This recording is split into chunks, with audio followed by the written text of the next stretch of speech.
ಇವತ್ತಾದ್ರೂ surprise ಕೊಡ್ತೀನಿ. ಕೊಡಿ ಕೊಡಿ.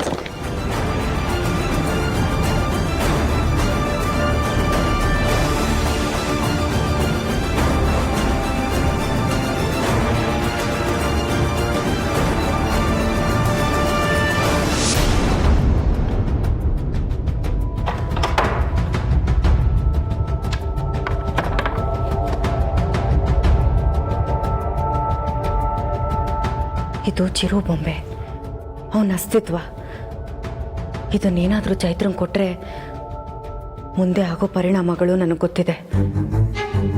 ಇಲ್ಲ ಇಲ್ಲ, ಹಾಗಾಗಬಾರ್ದು. ಇದನ್ನು ಯಾರ ಕಣ್ಗೂ ಬೀಳ್ದಿರೋ ಹಾಗೆ ಜೋಪಾನವಾಗಿ ಬಚ್ಚಿಡಬೇಕು. ಎಲ್ಲಿಡೋದು?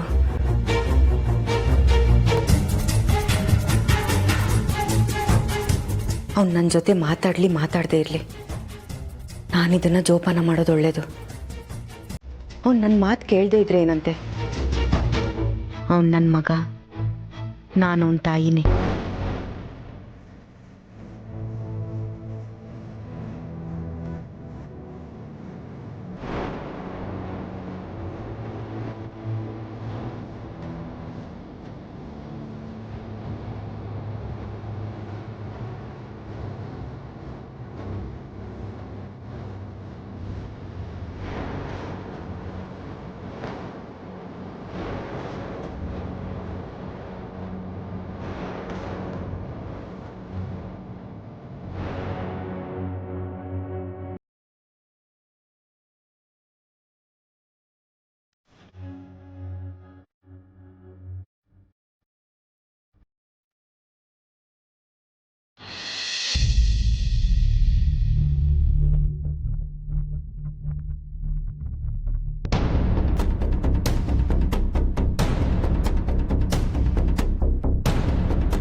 ಅಮ್ಮೋರೆ, ನಿನ್ನೆ ರಾತ್ರಿ ಕೂಡ ನೀವು ಊಟ ಮಾಡಿಲ್ಲ, ಬೆಳಗ್ಗೆ ತಿಂಡಿನೂ ತಿಂದಿಲ್ಲ. ಇದ್ಯಾಕೋ ಸರಿ ಕಾಣಿಸ್ತಾ ಇಲ್ಲ. ನನ್ಗೆ ಹಸ್ವಿಲ್ಲ ತಂಗಿ. ದಿನ ಹೇಗೆ ಹಸ್ವಿಲ್ಲ ಅಂತ ಉಪವಾಸ ಇದ್ಬಿಡಿ. ಸಮಸ್ಯೆಗಳೆಲ್ಲ ಗಾಳಿಲಿ ತೇಲ್ ಹೋಗ್ಬಿಡತ್ತೆ. ಉಪವಾಸ ಇದ್ರೆ ಆರೋಗ್ಯ ಹಾಳಾಗತ್ತೆ ಅಮ್ಮೋರೆ. ಮನಸ್ಸೇ ಹಾಳಾದ್ಮೇಲೆ ದೇಹದ ಆರೋಗ್ಯದ ಬಗ್ಗೆ ಯೋಚನೆ ಮಾಡಿ ಪ್ರಯೋಜನ ಇಲ್ಲ. ಎಲ್ಲ ಸರಿ ಹೋಗುತ್ತೆ. ಮನಸ್ಸನ್ನ ಸ್ವಲ್ಪ ಗಟ್ಟಿ ಮಾಡ್ಕೋಬೇಕಷ್ಟೆ. ಗಟ್ಟಿ ಮನ್ಸು ಮಾಡಿದ್ರೆ ಮಾತ್ರ ಸಾಲದು ಮಾತಂಗಿ. ನಮ್ಮ ಸುತ್ತ ಇರೋ ಪರಿಸರ ಅದಕ್ಕೆ ಸ್ಪಂದಿಸ್ಬೇಕು. ನನ್ಗೀಗ ಯಾರನ್ನು ಬಿಟ್ಟು ಬದುಕೋ ಶಕ್ತಿ ಇಲ್ಲ. ನೀವ್ ಬಿಡಲ್ಲ, ಆದ್ರೆ ತಾನಾಗೆ ಬಿಟ್ಟು ಹೋದ್ರೆ ಏನ್ ಮಾಡ್ತೀರಾ? ಅಶೋಕಣ್ಣಂಗೆ ನಿಮ್ಮ ಮೇಲೆ ಆಸಕ್ತಿ ಹೋಗಿದೆ. ಚೈತ್ರ ಹೀಗಾಗಕ್ ಕಾರಣ ನೀವೇ ಅಂತ ಅವ್ರು ತಿಳ್ಕೊಂಡಿದ್ದಾರೆ. ಉರಿಯೋ ಬೆಂಕಿಗೆ ಸೀಮೆಣ್ಣೆ ಸುರಿದಾಗಿದೆ.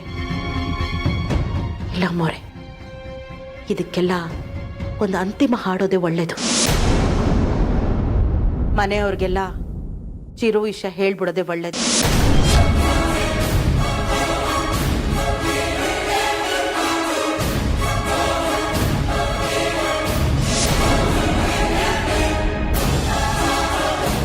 ಮಾತಂಗಿ, ನಿನ್ಗೆ ಅವನ ವಿಷಯ ಬಿಟ್ರೆ ಬೇರೆ ವಿಷಯ ಮಾತಾಡೋದಕ್ಕೆ ಸಿಗೋದೇ ಇಲ್ವಾ?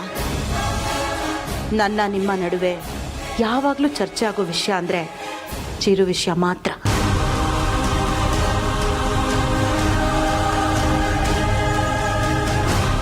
ಏನಿದು ಚಿರು ಅಂತೆಲ್ಲ ಮಾತಾಡ್ತಾ ಇದ್ದಾರೆ? ಚಿರು ಆತ್ಮವಾಗಿ ಮನೆಗೆ ಬರೋಕೆ ನೀವೇ ಕಾರಣ ಅಂತ ಮೂರನೇವರಿಂದ ಗೊತ್ತಾಗಕ್ ಮುಂಚೆ ಮನೆಯವ್ರ ಹತ್ರ ನೀವೇ ಹೋಗಿ ಹೇಳಿ ಕ್ಷಮಾಪಣೆ ಕೇಳ್ಕೊಂಬಿಡಿ ಅಮ್ಮೋರೆ. ಅಯ್ಯೋ, ಚಿರು ಆತ್ಮ ಮನೆಗೆ ಬಂದಿದ್ಯಾ? ನಿನ್ಗೇನಾದ್ರೂ ತಲೆ ಕೆಟ್ಟಿದ್ಯಾ?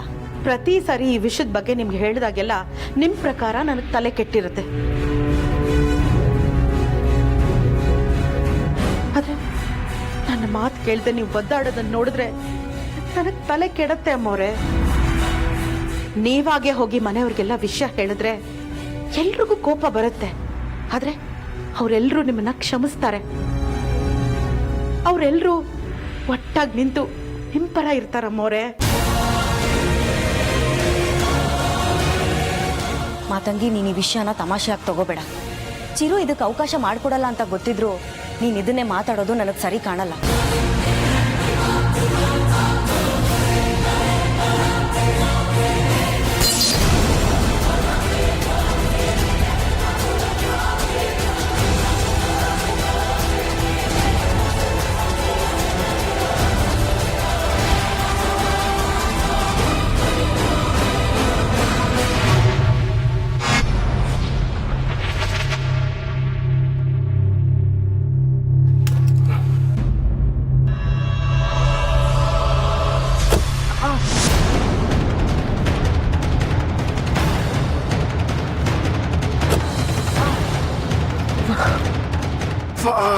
ಸರ್ ಏನಾಯ್ತು?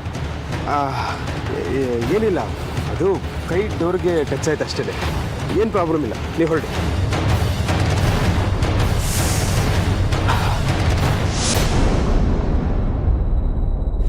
ಡೋರ್ ಇಷ್ಟು ಫೋರ್ಸಾಗಿ ಲಾಕ್ ಆಗುತ್ತಾ?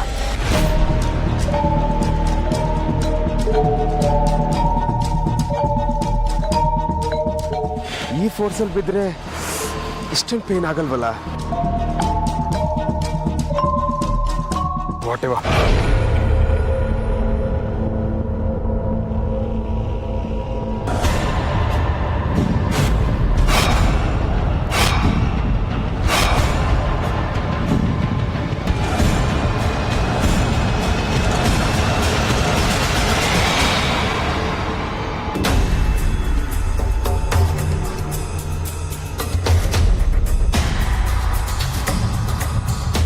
ಇಷ್ಟು ದಿನ ನಾನು ಬರೋದನ್ನೇ ಕಾಯ್ತಾ ಇದ್ಲು, ಇವತ್ತು ಒಂದು ಹಾಯ್ ಹೇಳೋ ಕೂಡ ಕಾಯ್ತಾ ಇಲ್ವಲ್ಲ?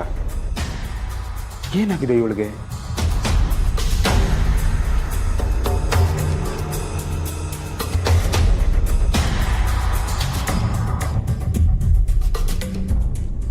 ಹಾಯ್ ಹೇಳಿ ಅಂತ ಕಾಯ್ತಿದ್ದ ಅಶು ಡಾರ್ಲಿಂಗ್. ಕೈ ಇಟ್ಟಕಸಿದ ತಕ್ಷಣ ಸಿಕ್ಬಿಟ್ರೆ ಹಣ್ಣು ರುಚಿಸಲ್ಲ.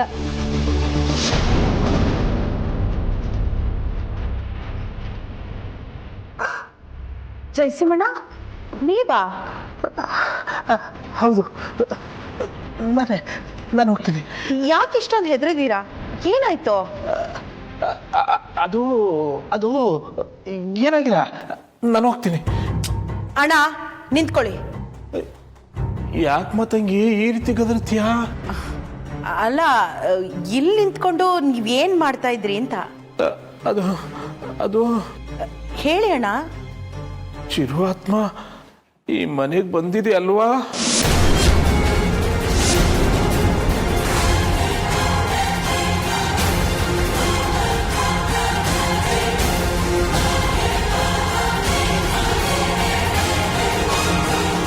ನಾನೆಲ್ಲ ಕೇಳಿಸ್ಕೊಂಡೆ. ಈ ಮನೇಲಿ ಚಿರು ಆತ್ಮ ಇದೆ ಅಂತ ಮಾತಾಡ್ತಿದ್ರಿ ಅಲ್ವಾ? ಅಯ್ಯೋ, ಈ ಮನೇಲಿ ಚಿರು ಆತ್ಮ ಇದೆ ಅಂತ ಗೊತ್ತಾಗಿದ್ರೆ ನಾನು ಈ ಮನೇನೆ ಬಿಟ್ಟು ಹೊರಟೋಗ್ತಿದ್ದೆ. ಇನ್ನು ಮುಂದೆ ಸತ್ತೇ ಮನೇಲಿ ನಾನು.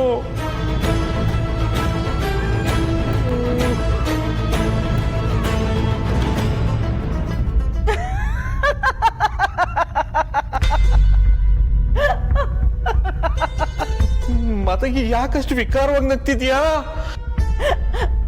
ಮೋರೆ ಕುಡಿ ಕೈ. ಜಯಸಿಂಹಣ್ಣ, ದಯವಿಟ್ಟು ತಪ್ಪು ತಿಳ್ಕೊಬೇಡಿ. ನಾನು ಆರತಿ ಅಮ್ಮನವ್ರು ಸೇರ್ಕೊಂಡು ನಿಮ್ಮನ್ನ ಹೆದರ್ಸ್ಬೇಕು ಅಂತ ಪ್ಲಾನ್ ಮಾಡಿದ್ರಿ. ನೋಡಿದ್ರ ಅಮ್ಮವ್ರೆ, ಹೆದರ್ಕೊಂಡ್ಬಿಟ್ರು. ನಾನು ಹೇಳಿದ್ದೆ ಅಮ್ಮವ್ರಿಗೆ, ನೀವು ಆತ್ಮಗಳು, ದೆವ್ವ ಈ ವಿಚಾರದ ಬಗ್ಗೆ ಎಲ್ಲ ಮಾತಾಡಿದ್ರೆ ಸಿಕ್ಕಾಪಟ್ಟೆ ಹೆದರ್ಕೋತೀರಾ ಅಂತ. ಅಂತೂ ಅಮ್ಮವ್ರೆ, ನಾನೇ ಗೆದ್ದೆ. ಏನೇನೋ ಹಿಂದಿನ ಜನ್ಮದಲ್ಲಿ ನಾನು ಶತ್ರು ಆಗಿದೆ ಅನ್ಸುತ್ತೆ, ಅದಕ್ಕೆ ಈ ಜನ್ಮದಲ್ಲಿ ಬಂದು ಕಾಡ್ತಾ ಇದೆಯಾ? ಈಗ ಎದುರಿಸೋದು ಭಯಕ್ಕೆ ನನ್ಗೇನಾದ್ರು ಆಗಿದ್ರೆ ಏನ್ ಮಾಡ್ಬೇಕಾಗಿತ್ತು ನನ್ನ ಬೇದವರು? ನೋಡೋ, ಯಾವ ವಿಷಯದಲ್ಲಿ ಬೇಕಾದ್ರೆ ತಮಾಷೆ ಮಾಡು, ಆದ್ರೆ ಈ ದೆವ್ವ ಆತ್ಮ ವಿಷಯದಲ್ಲಿ ಮಾತ್ರ ತಮಾಷೆ ಮಾಡ್ಬೇಡ. ನೀನ್ ಹಿಂಗೆ ಆಡ್ತಾ ಇರೋ, ಒಂದಲ್ಲ ಒಂದಿನ ನಿಜವಾದ ದೆವ್ವ ಬಂದು ನಿನ್ ಬೆಟ್ಕೊಳ್ಳುತ್ತೆ. ಅಯ್ಯೋ, ಜಯಸಿಂಹ ಒಂದು ನಿಮಿಷದಲ್ಲಿ ಪತ್ರ ಕೊಟ್ಟೋಗಿದ್ದ.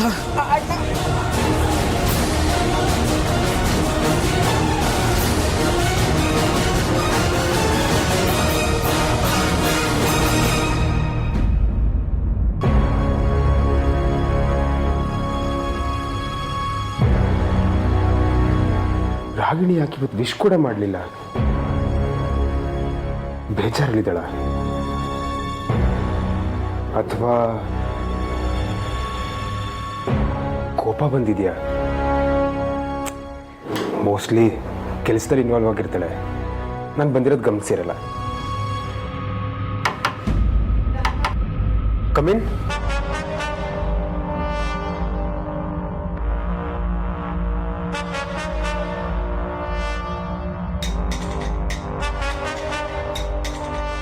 ರಾಗಿಣಿ, ಬಾ ಕೂತ್ಕೋ. ಸಾರಿ ಅಶೋಕ್ ಅವರೇ, ನೀವು ಬಂದದನ್ನ ನಾನು ಗಮನಿಸಲೇ ಇಲ್ಲ. ಅದು ಕೆಲಸದಲ್ಲಿ ದಟ್ಸ್ ಓಕೆ. ನೀನು ಕೆಲಸದಲ್ಲಿ ತುಂಬ ಇನ್ವಾಲ್ವ್ ಆಗಿದೆ ಅಂತ ನನಗೆ ಗೊತ್ತು. ಇನ್ಫ್ಯಾಕ್ಟ್ ನಾನು ಅದನ್ನೇ ಅನ್ಕೊತಾ ಇದ್ದೆ, ಇದೇನಪ್ಪ ಇದು ಇಷ್ಟು ದಿನ ವೆಯ್ಟ್ ಮಾಡ್ತಾ ಇದ್ದ ರಾಗಿಣಿ ಇವತ್ತು ಒಂದು ವಿಶ್ ಕೂಡ ಮಾಡಲಿಲ್ವಲ್ಲ ಅಂತ. ಈ ಗಂಡಸ್ರ ಇಷ್ಟು, ಅವ್ರ ಬುದ್ಧಿನೇ ಇಷ್ಟು, ವೀಕ್ನೆಸ್ನ ಎಷ್ಟು ಈಸಿಯಾಗಿ ಬಿಟ್ಕೊಟ್ಬಿಡ್ತಾರೆ. ಮತ್ತೆ ಹೇಳಬೇಕು, ವಿಷಯ ಇಲ್ವಾಗಾದ್ರೆ? ಹಾಂ, ವಿಷಯ ತುಂಬ ಇದೆ. ಆದರೆ ಅಯ್ಯೋ, ನಿಂತ್ಕೊಂಡೇ ಇದೆಯಲ್ಲ, ಕೂತ್ಕೋ ರಾಗಿಣಿ ಪ್ಲೀಸ್.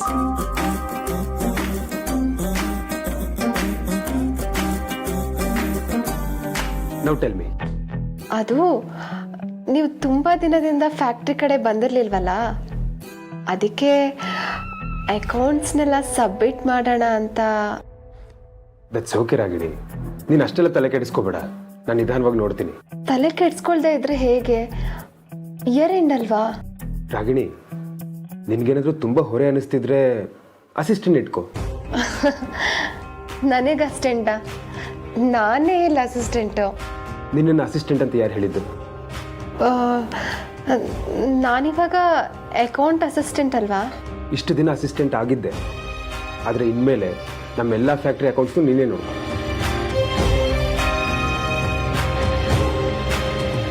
ಅಶೋಕ್.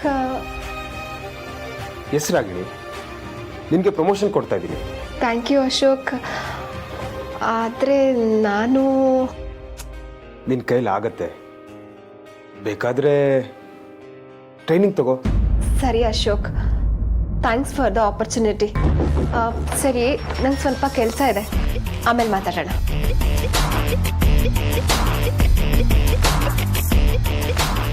ಪ್ರಮೋಟ್ ಮಾಡಿದ್ರೆ ಇಷ್ಟೊಂದು ಬ್ಯುಸಿ ಆಗ್ತಾಳೆ ಇವಳು.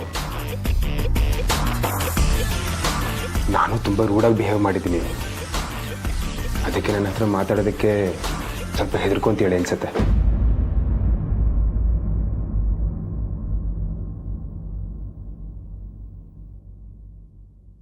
ಒಂದು ಕ್ಷಣ ಯಾಮಾರಿದ್ರು ಜಯಸಿಂಹಣ್ಣನ ಕೈಯಲ್ಲಿ ಸಿಕ್ಕಾಕೊಂಡ್ಬಿಡ್ತಾ ಇದ್ವಿ. ನಾವು ಮಾತಾಡಿದ ನಿಜ ಅಂತ ಅವ್ರಿಗೇನಾದ್ರೂ ಗೊತ್ತಾಗಿದ್ದಿದ್ರೆ ಮನೆಯವ್ರ ಹತ್ರ ಹೇಳ್ಕೊಂಬಂದ್ಬಿಟ್ಟಿರೋರು. ನಾವು ಮಾತಾಡ್ತಾ ಇರೋ ವಿಚಾರ ಕದ್ದು ಕೇಳಿಸ್ಕೊತಾ ಇದ್ರು ಅಂದ್ರೆ ಒಂದ್ ವೇಳೆ ಇವರೇ ಏನಾದ್ರೂ ನಮ್ಮನ್ನು ಫಾಲೋ ಮಾಡ್ತಾ ಇರ್ಬೋದಾ? ಇಲ್ಲ ಇಲ್ಲ, ಅವರಾಗಿರೋಕ್ ಸಾಧ್ಯನೇ ಇಲ್ಲ. ಅವ್ರಿಗಷ್ಟೊಂದೆಲ್ಲ ಸೂಕ್ಷ್ಮತೆ ಇಲ್ಲ. ಈ ಕೆಲಸ ಬೇರೆ ಯಾರೋ ಮಾಡ್ತಿದ್ದಾರೆ. ಅದಕ್ಕೆ ಹೇಳಿದಮ್ಮೋರೆ, ನಾವು ತುಂಬ ಜಾಗೃತರಾಗಿರಬೇಕು ಅಂತ.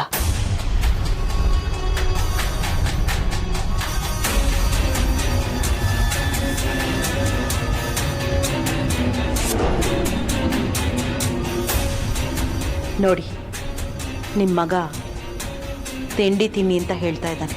ನಾನು ಅವನ ಹತ್ರ ಮಾತು ಬಿಟ್ಟಿದ್ದೀನಿ. ನನ್ನ ಮಾತಿಗೆ ಬೆಲೆ ಕೊಡದೇ ಇರೋರ ಹತ್ರ ನನಗೆ ಮಾತಾಡೋಕ್ಕೆ ಇಷ್ಟ ಇಲ್ಲ.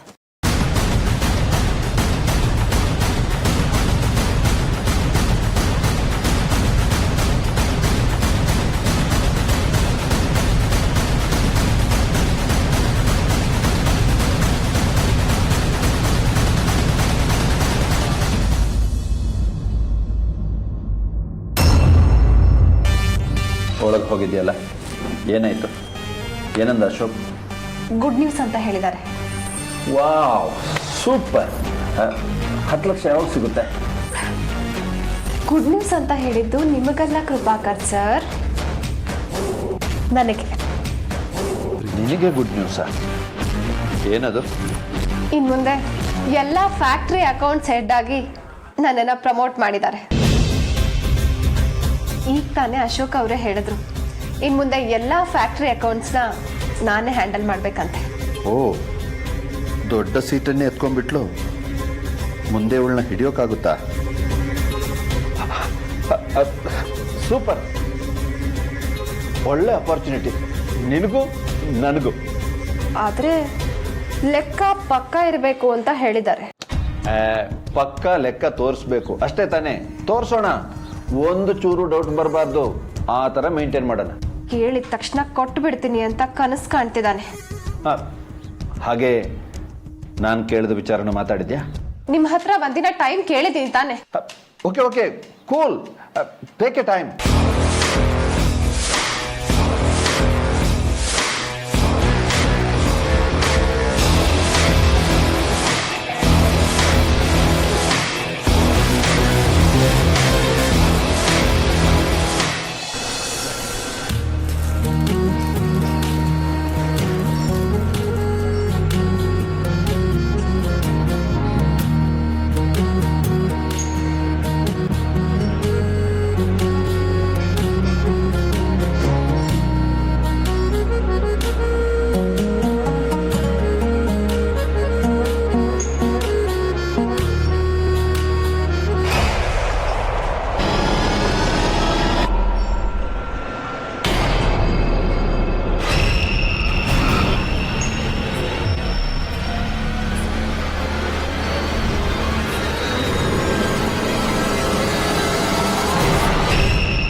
ಸರ್ ಸ್ಲಿಟ್ಟಿಂಗ್ ಮಿಷಿನ್ ವರ್ಕ್ ಆಗ್ತಾ ಇಲ್ಲ, ಏನಾಗ್ತಿದೆ ಅಂತ ಗೊತ್ತಾಗ್ತಾ ಇಲ್ಲ ಸರ್. ಮೊನ್ನೆ ತಾನೇ ಸರ್ವಿಸ್ ಮಾಡಿಸಿದ್ದೀವಿ, ಆದರೂ ವರ್ಕ್ ಆಗ್ತಾ ಇಲ್ಲ ಸರ್.